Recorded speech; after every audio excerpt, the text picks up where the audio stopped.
여러분 안녕하세요. 이번 세션에서는 지난 시간에 이어서 스프링의 직렬, 병렬 연결된 상황에 대한 등가 강성, equivalent stiffness를 계산하는 방법에 대해서 공부를 계속 이어가겠습니다.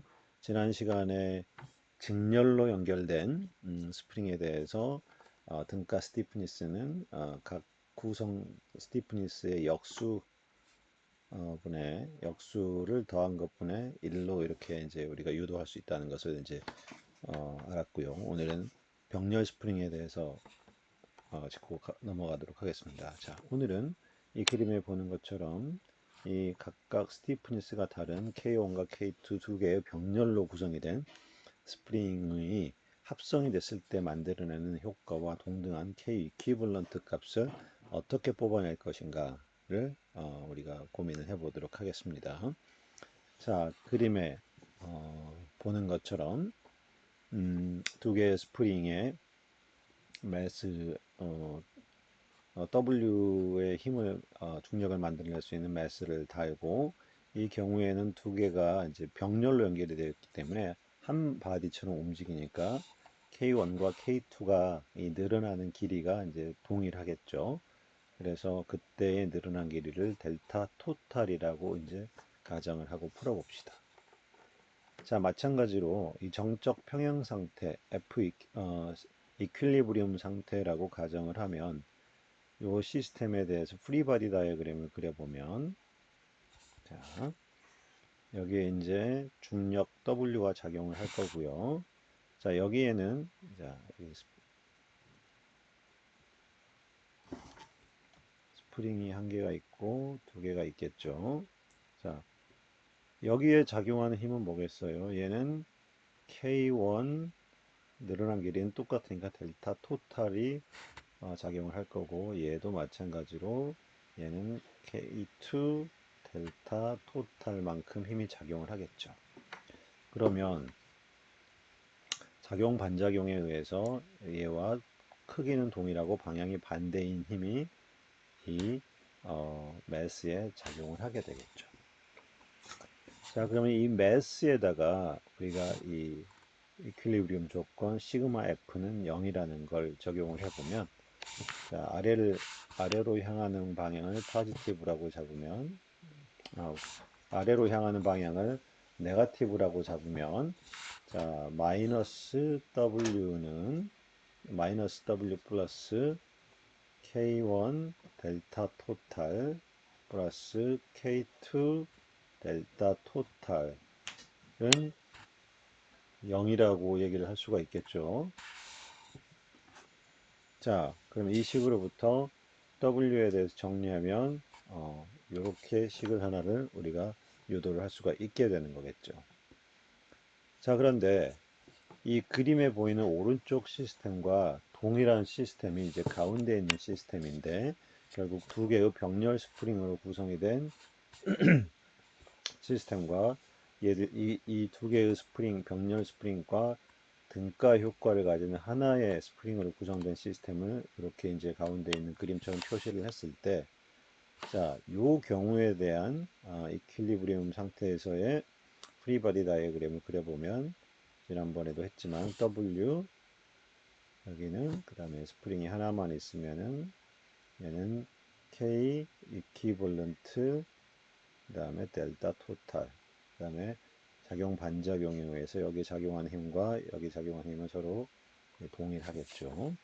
그러면 여기는 결국은 이 식으로부터 W는 K 이퀴벌런트 델타 토탈이라는 식을 만들어낼 수가 있겠죠. 정식적 평형 상태에서.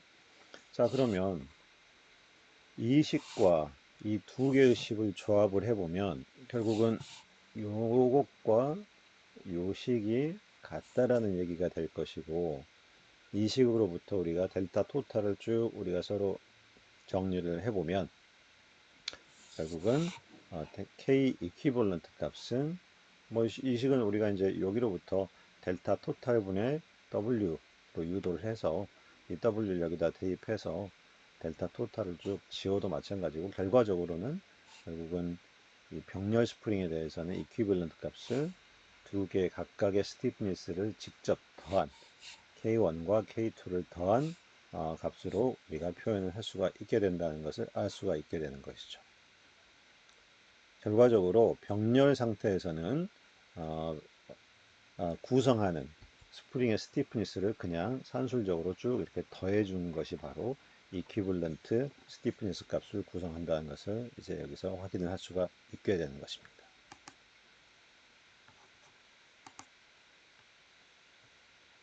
자, 이제 결과적으로 우리가 정리를 좀 해봅시다.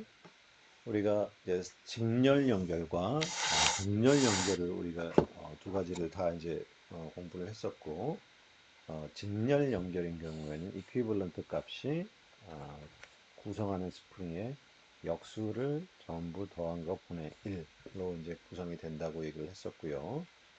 병렬인 경우에는 각각 구성하는 전체 스프링의 스티프니스를 산술적으로 다 그냥 더하기만 하면 된다라는 것을 이제 여기서 확인을 했습니다.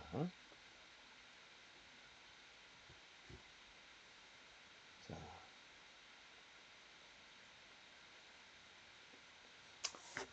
그러면 이 예제는 그냥 스킵을 하고요. 요걸 가지고 우리가 한번 예제를 통해서 확인을 해 보도록 합시다.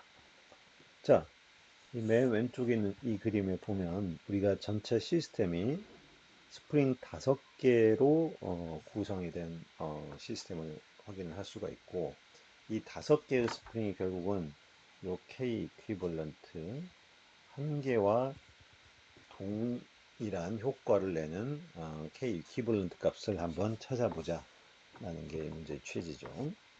자, 이 그림에 보면 일단 제일 먼저 우리가 이 K1과 2가 두 개가 병렬로 구성이 되어 있으니까 두 개를 단순하게 산술적으로 더하면 이렇게 이제 바꿀 수가 있을 거고, K3와 4는 두 개가 직렬로 연결이 되어 있기 때문에 역수분의 1, 역수분의 1 더해서 다시 역수해서 우리가 바꿔주면 되겠죠. 자, 그 다음에 요 놈과 요 놈은 또 어떻게 됐어요? 두 개가 병렬이죠. 그러니까 이 두 개를 다시 산술적으로 더하기만 하면 바로 이렇게 만들어질 수가 있는 거죠. 자, 여러분.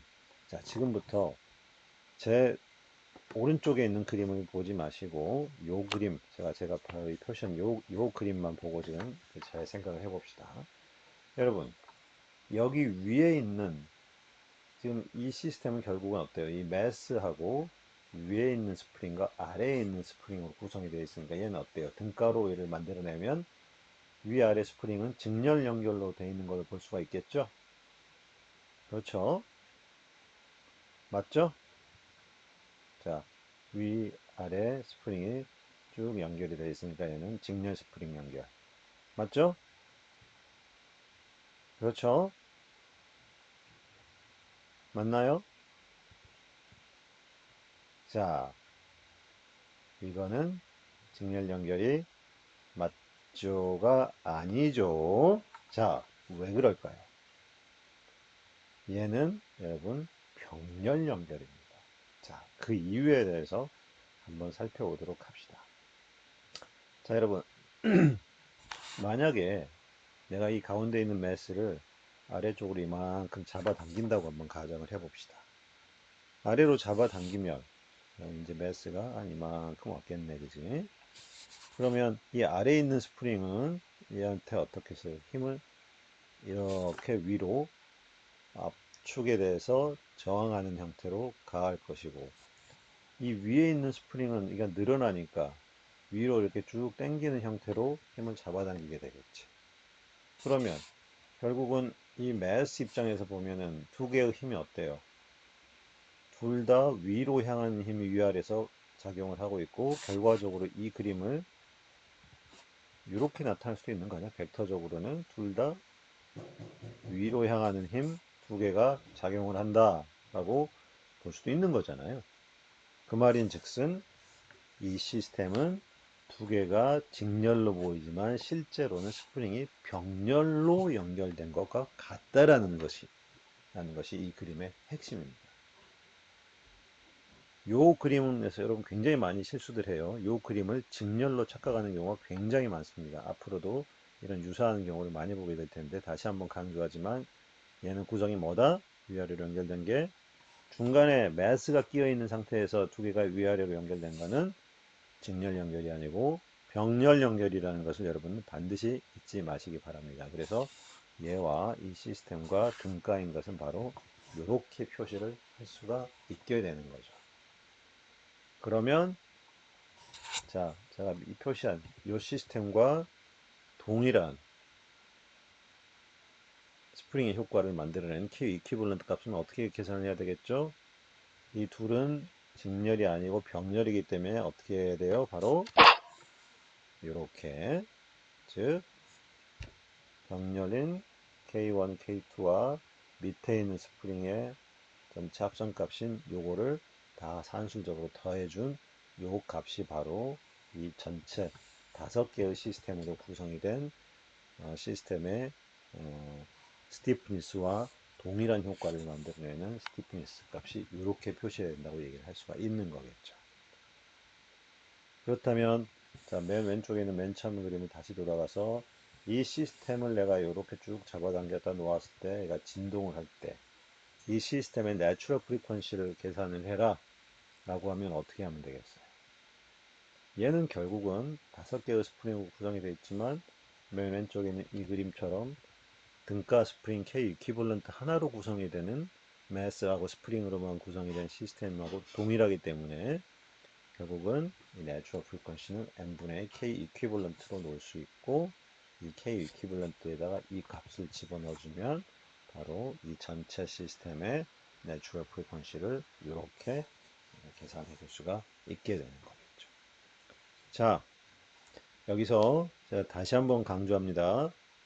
세 번째 그림, 중간에 있는 이 그림, 매스를 사이에 두고 위아래로 연결이 된 스프링은 직렬 연결이다. 맞다, 틀리다? 틀려요. 이거는 병렬 연결입니다. 분명히 강조했습니다. 착각하지 마세요. 자, 그러면 지금까지는 우리가 스프링의 스티프니스에 대해서 얘기를 했고요. 이렇게 산술적으로 계산하는 방법에 대해서 얘기를 했고, 우리가 진동 시스템을 해석하기 위해서는 여러 가지 물성 값들, 물리적인 특성 값들을 우리가 실제로 알아야만 그 솔루션을 구할 수 있는 경우가 많아요. 그러면은 우리가 그것들을 이제 물리적으로 측정을 해야 되는 경우가 많이 있는데 이 섹션에서는 그것들을 실제로 어떻게 측정할 것인지 이 매저먼트 기법에 대해서 우리가 살펴보도록 하겠습니다. 여기서는 우리가 뭐 매스, 스티프니스, 뭐 일라스틱 모듈러스, 그 다음에 이너셔, 그 다음에 댐핑 이런 물리적인 값들을 어떻게 측정할 것인지 살펴보도록 할게요. 자, 첫 번째 매스, 질량. 이거 어떻게 측정해요? 질량은 뭐 여러분 너무 잘 알지만 스케일. 이거는 스케일. 저울을 이용하면 바로 되는 거죠. 그래서 이거는 아주 간단하게 측정이 되는 거고요.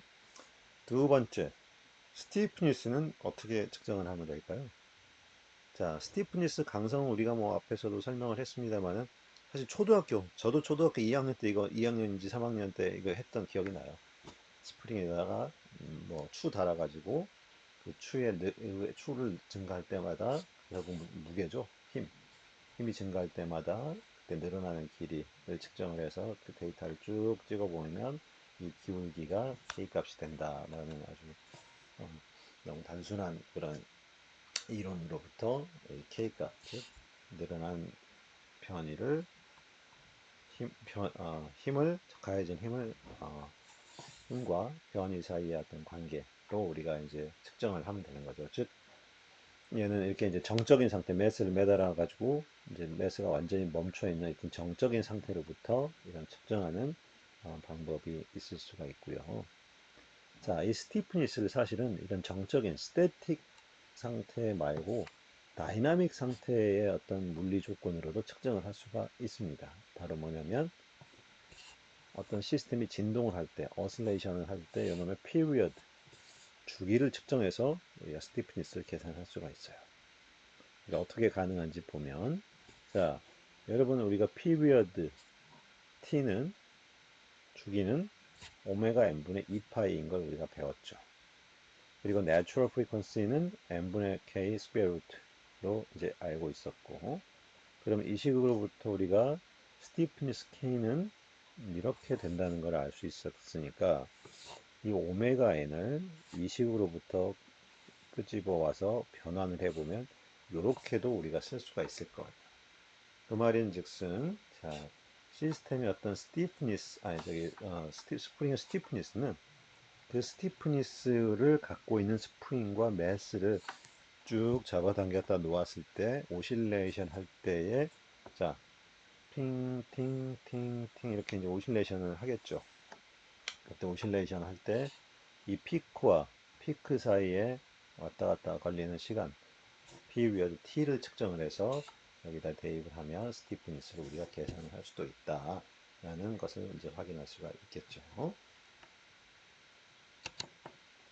자, 그러면 일라스틱 모듈러스는 어떻게 계산을 하느냐. 자, 일라스틱 모듈러스는 우리가 뭐 이거 고체역학 대륙학 시간에 뭐 너무나도 많이 했던 것은 잘 알 수 있을 거예요. 바로 영스 모듈러스는 스트레스와 스트레인 사이의 어떤 관계, 둘 사이의 어떤 그 선형 관계의 어떤 기울기를 나타낸 값이 바로 그 영스 모듈러스였기 때문에 이 우리가 텐사일 테스트 인장 시험을 해가지고 스트레스와 스트레인을 측정하면 영스 모듈러스를 우리가 계산을 할 수가 있었죠.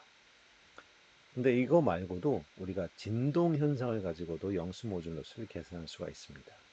자, 우리 지난번에 지난 시간에 이런 횡방향 그 스프링, 런지튜드, 저기 트랜스버스 스프링, 뭐 이런 빔이죠. 빔에 대해서 이 트랜스버스 횡방향에 대한 스티프니스를 우리가 어떻게 정의를 했었냐면, 자,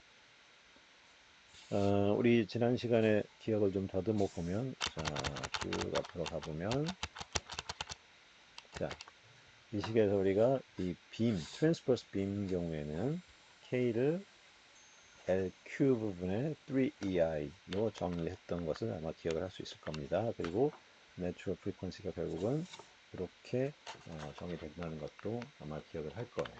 자, 그러면 우리가 여기서 구하고자 하는 것은 지금 영수 모듈러스인데 아까 얘기한 것처럼 오메가에는 n분의 k고 k가 3ei분의 LQ 부분의 3ei였으니까 이걸 여기다 대입을 하면 자, 이 상태에서 아까 했던 것처럼 피리어드는 우리가 오메가 n분의 2파이였었고 오메가 n을 여기다가 대입을 하게 되면 결국은 피리어드를 우리가 그 다음에 k 값에다 LQ 부분의 3ei를 대입하면 피리어드가 이런 식으로 정의되는 것을 아마 유도가 가능하겠죠. 자, 그러면 우리가 지금 구하고 싶은 거는 영수 모듈러스 2란 말이에요. 근데 이 t는 뭐예요? 앞서 얘기한 것처럼 얘를 밑으로 쭉 눌렀다가 놓으면 퉁퉁퉁퉁 이렇게 오실레이션을 할 것이고 그때 피크와 피크 사이의 시간인 피리어드는 측정이 가능하니까 만약에 그 피리어드가 0.62섹으로 측정이 되었다라고 얘기를 하면 이 영수 모듈러스 2를 이 식에 대해서 나머지 뭐 매스라든가 길이라든가 뭐 이너셔는 주어졌다고 가정을 하면 이 영수 모듈러스 값도 이 관계에 의해서 계산을 할 수가 있게 되는 거겠죠. 그러니까 결국은 우리가 이제 그 period 그다음에 natural frequency, stiffness 이런 릴레이션들을 이용을 하면 어떤 진동 현상을 가지고도 이런 기본적인 물리량이 특정이 가능하다라는 것을 여기서 다시 한번 확인을 한 셈이죠.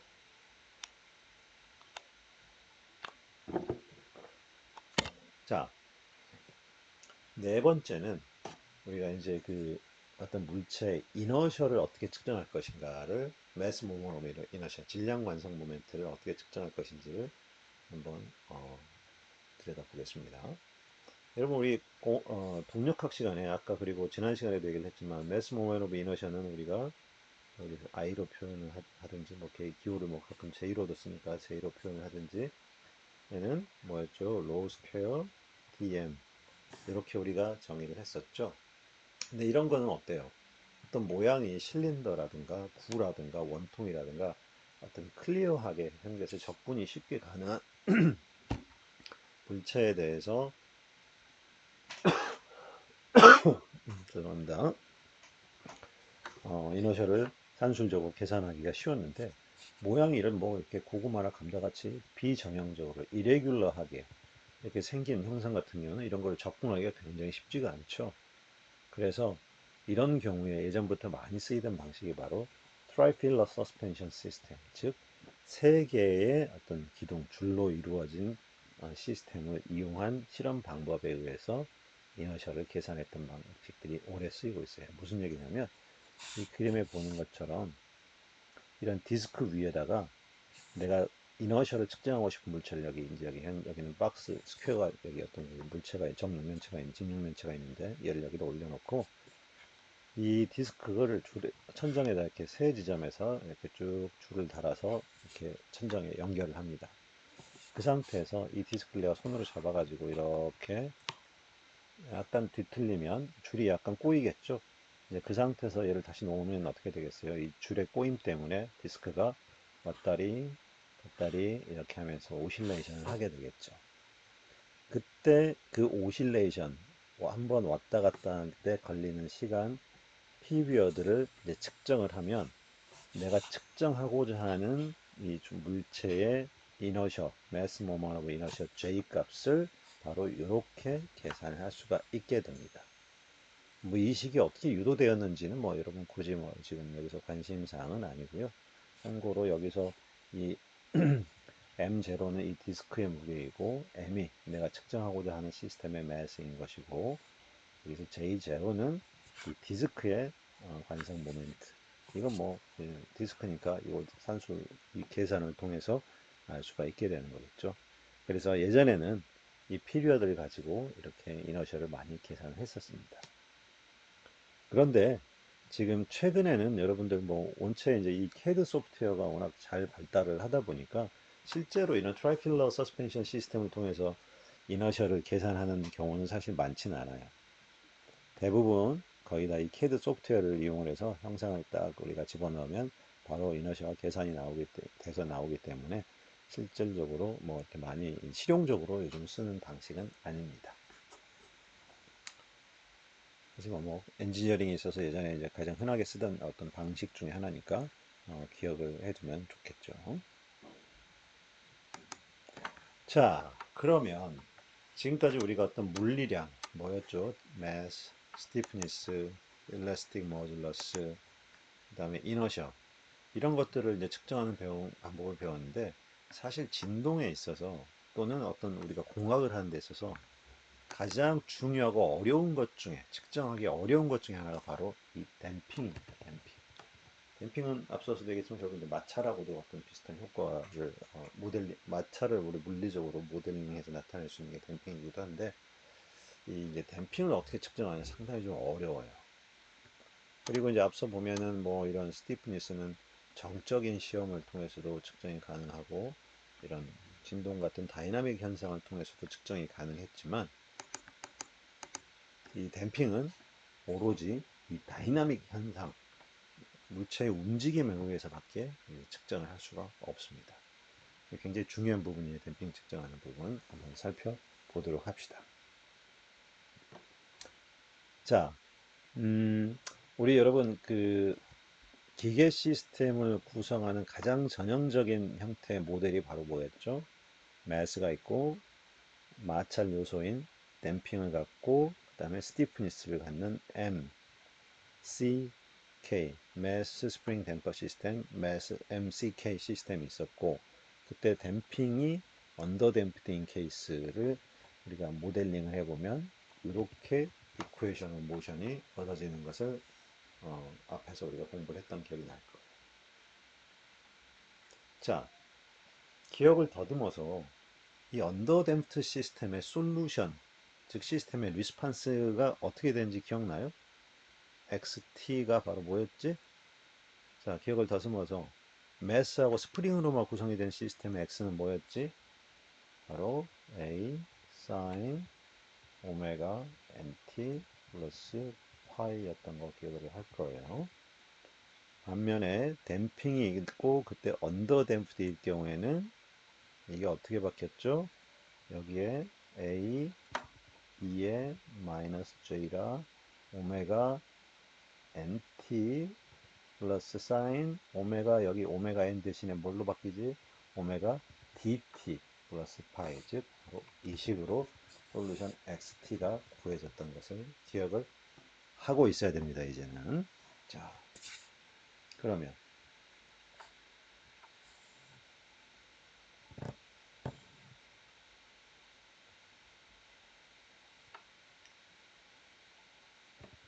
자 우리가 이제 그 언더댐프 케이스의 시스템 리스판스를 이제 솔루션을 이렇게 이제 기억을 하고 있고 이 솔루션은 우리가 그래프로 그려보면 어떻게 됐었어요? 지금 여기 이제 그림에 나타난 것처럼 이렇게 쭉 오실레이션 하다가 꿀럭꿀럭꿀럭꿀럭꿀럭 하다가 이렇게 이제 어떤 그 엔빌롭을 쭉 따라가면서 결국은 0으로 디케이 결국은 주가 없어지는 이런 리스판스를 이제 얻게 된다는 것을 우리가 이제 그때도 설명을 했었어요. 자, 여기서 내가 첫 번째 피크에 도달하는 시점을 내가 T1이라고 한번 불러보고 두 번째 피크에 도달하는 시간을 T2라고 한번 불러보겠습니다. 세 번째 피크에 도달하는 시간은 T3. 자, 그렇다면 T1과 T2와 T3 사이에는 어떤 관계가 있겠습니까?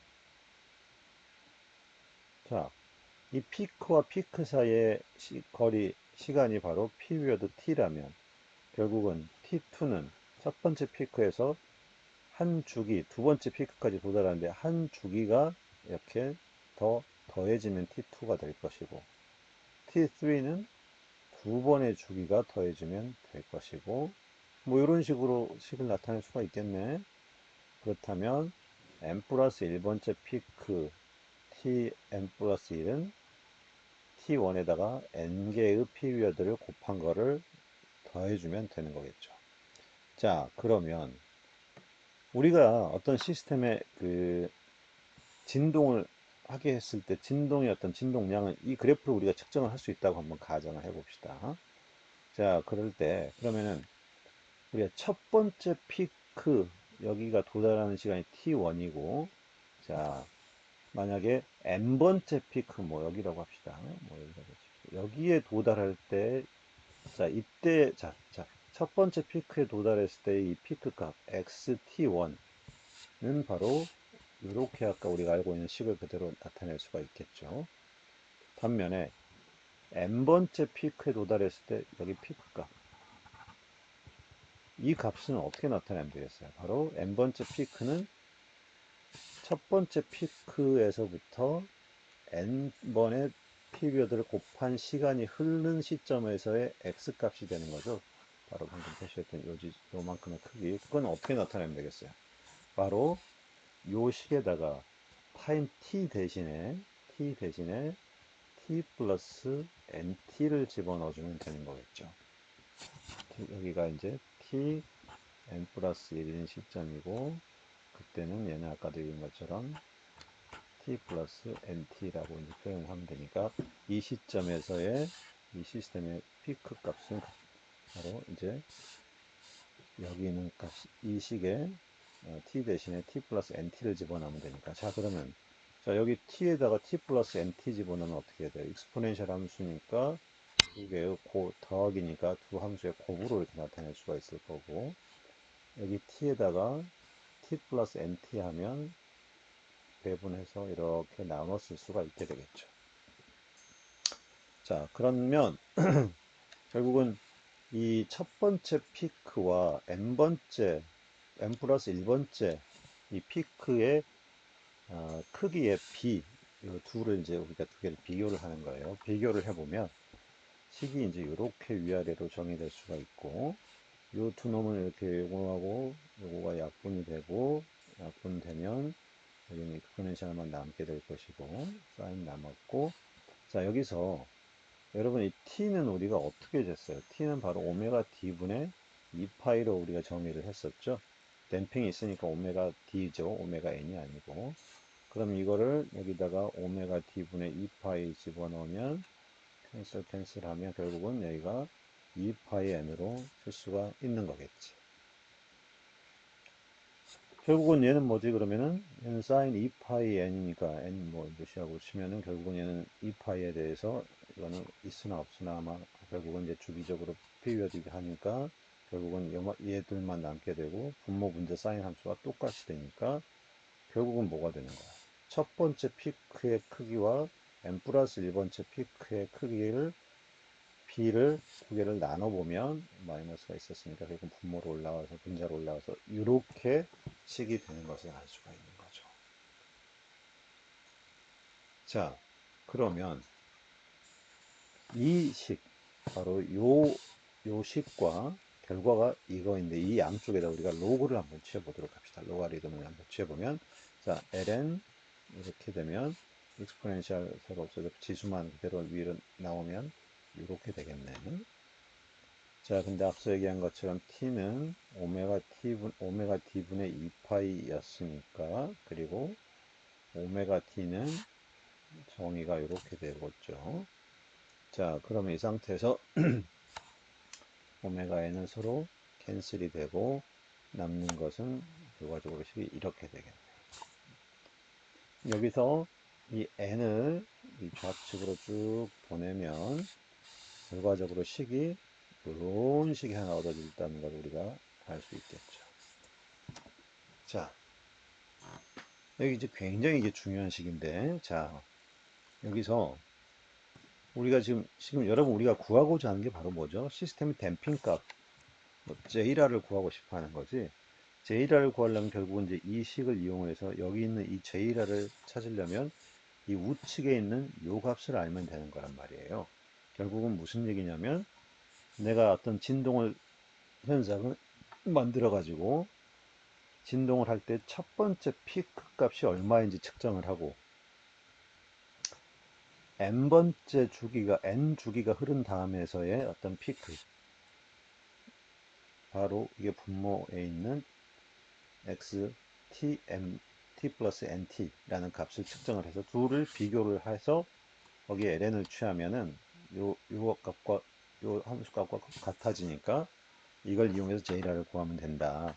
그러면 이 n은 뭐였어요? n. 바로 내가 이제 측정한 몇 개의 피리어드 만에 측정이 된 값인지를 이제 거기다 집어넣어 주면 되는 거겠지. 만약에 내가 첫 번째 피크하고 두 번째 피크를 비교를 하면 n은 뭐가 되는 거겠어요? n은 그냥 1이 되겠지. 바로 옆에 있는 거니까. 그리고 결국은 ln x tier 1하고 x t2 뭐 이런 식으로 쓸 수가 있겠지. 그래서 하여튼 내가 원하는 또는 내가 측정이 가능한 피크의 값을 측정을 해서 분모 분자로 나누고 로고를 취해주고 그 주기의 차이만큼의 어떤 숫자로 나눠주면 이 우변에 있는 이 값이 이제 얻어진다라는 것을 알 수가 있고 이걸 통해서 이제 J라를 계산할 수가 있게 되는 거예요. 결국은 측정 가능한 이 식의 왼쪽에 있는 이 부분, 요 부분을 우리가 뭐라고 부르냐면 로가리드믹 디크리먼트 델타라고 정의하고 부르겠습니다. 결국은 다시 한번 지금 우리가 하는 게 목적이 뭐죠? 지금 여기서 하는 목적이 우리가 하려고 하는 목적은 바로 시스템의 댐핑 레이시오 J라를 계산하고 싶어 하는 것이고 J라를 계산하기 위해서는 이 값을 알아야 되는데 이 값이 결국은 이 우측에 있는 이 함수들로 표시가 되고 즉 로가리드믹 디크리먼트로 정의가 되고 이 로가리드믹 디크리먼트는 실제 진동 현상을 내가 발생을 시켜서 첫 번째 피크와 n 주기가 반복이 된 후에의 어떤 피크 값의 b의 로그를 취한 것, 그리고 그 피크의 개수로 나눈 것, 주기의 어떤 그 횟수로 나눈 것에 의해서 J라가 계산이 된다는 거예요. 그래서 결국은 어떤 진동 현상의 매그니튜드 그래프만 내가 알고 있으면 댐핑 레이쇼를 이걸 이용해서 계산할 수가 있게 되겠죠.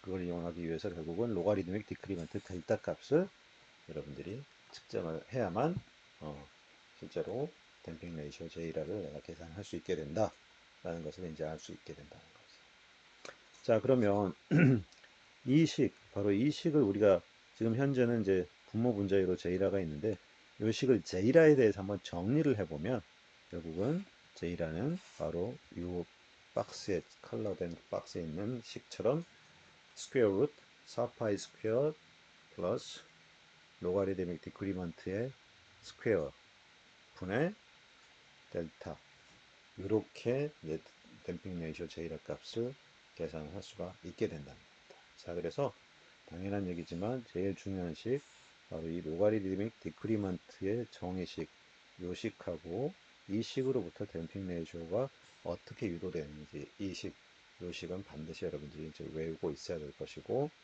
여기서 결론은 뭐냐? 결론은 바로 댐핑 레이쇼 J라가 알고 싶어? 그럼 뭘 알면 돼? 델타 로가리드믹 디크리먼트를 알면 되고 로가리드믹 디크리먼트는 어떻게 정의가 됐지? 바로 실제 진동 현상의 두 개의 피크 값만 알면 그 피크의 비를 비교를 함으로써 우리가 댐핑 레이쇼 J라를 알 수 있게 된다라는 것을 여러분들이 이제 기억을 하시면 되겠습니다. 매우 매우 중요한 내용에 대해서 설명을 했으니까 반드시 이 내용에 대해서 여러분들이 명확하게 이해를 하도록 하시기 바랍니다. 자, 그러면 샘플을 한번 예제를 하나 풀어볼게요. 우리가 mass spring 댐퍼로 이제 구성된 MCK 시스템이 있는데 M하고 K 값이 이렇게 주어졌어. 근데 그 시스템의 진동을 내가 쭉 지켜보니까 진동의 어떤 앰플리튜드 크기가 5사이클이 지난 다음에 보니까 첫 번째 사이클에 비해서 크기가 4분의 1로 줄었더라라는 걸 그래프를 내가 쭉 측정해 보니까 알게 됐어요.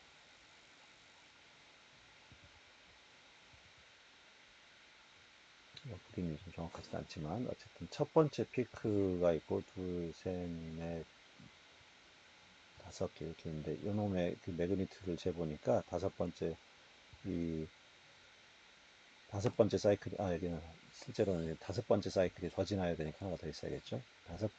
여섯 번째 피크에서 그 크기가 4분의 1로 줄었다는 걸 알게 됐을 때 댐핑 코에피션트 C를 구하라고 얘기를 했어요. 자, 그러면 댐핑 코에피션트 C는 여러분 앞에서 우리가 구한 거는 뭐였지? 로가리드믹 디크리먼트로 구할 수 있는 건 댐핑 레이시오 J라였고 댐핑 코에피션트는 어떻게 댐핑 레이시오하고 연결이 됐지? 자, 댐핑 레이시오 J라는 CCR분의 C, 크리티컬 댐핑 코에피션트 분의 댐핑 코에피션트 C 요 관계로 정의가 됐었고 CCR은 E 스퀘어 루트 MK로 정의돼서 이렇게 정의된다고 아마 학기 초에 몇 시간 전에 공부했던 걸 기억을 할 거예요. 자, 그러면 델타 우리가 결국은 이제 이 C를 구하기 위해서는 댐핑 레이쇼 J를 알아야 되니까 댐핑 레이쇼 J를 구하려면 우리가 앞서 얘기한 것처럼 이것이 그 이용을 해서 계산해야 되고 바로 로가리드믹 디크리먼트 델타를 알아야지 J를 구할 수가 있었지. 자, 그러면 댐핑 레이쇼 로가리드믹 디크리먼트 델타는 어떻게 정의가 됐었지? 바로 이 식으로 정의가 했단 말이야.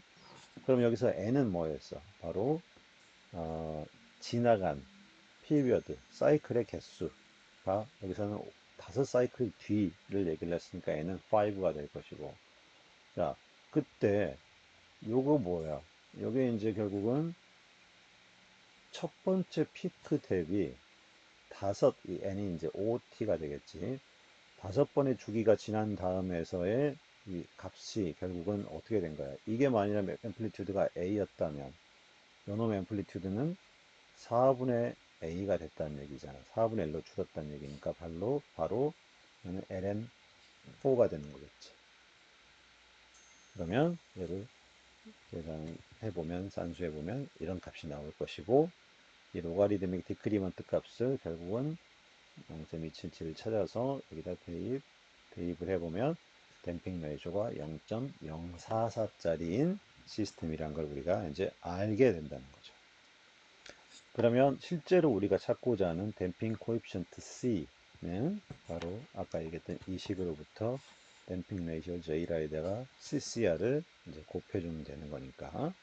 자, 그러면은 아까 얘기한 것처럼 CCR은 2 스퀘어 루트 MK니까 이렇게 식을 바꿔 쓸 수가 있고, M하고 K 값 주어져 있으니까 2 댐핑 레이쇼 J라, 그 다음에 K 값, M 값, K 값 다 알고 결국 계산해 보면 이렇게 댐핑 코에피션트 값을 찾게 되는 것을 우리가 알 수 있었어요. 자, 이번 섹션 1.6에서는 뭐 그 두말할 나위 없이 가장 중요한 것이 바로 이 댐핑 레이쇼를 로가리드믹 디크리먼트를 이용해서 계산을 하는 방법. 그래서 이제 얘기했지만 요식과 요식을 정확히 이제 여러분들이 이해를 하고 외우고 있는 것이 꼭 필요할 것 같습니다. 자, 오늘 세션은 이 정도로 마무리하도록 하겠습니다.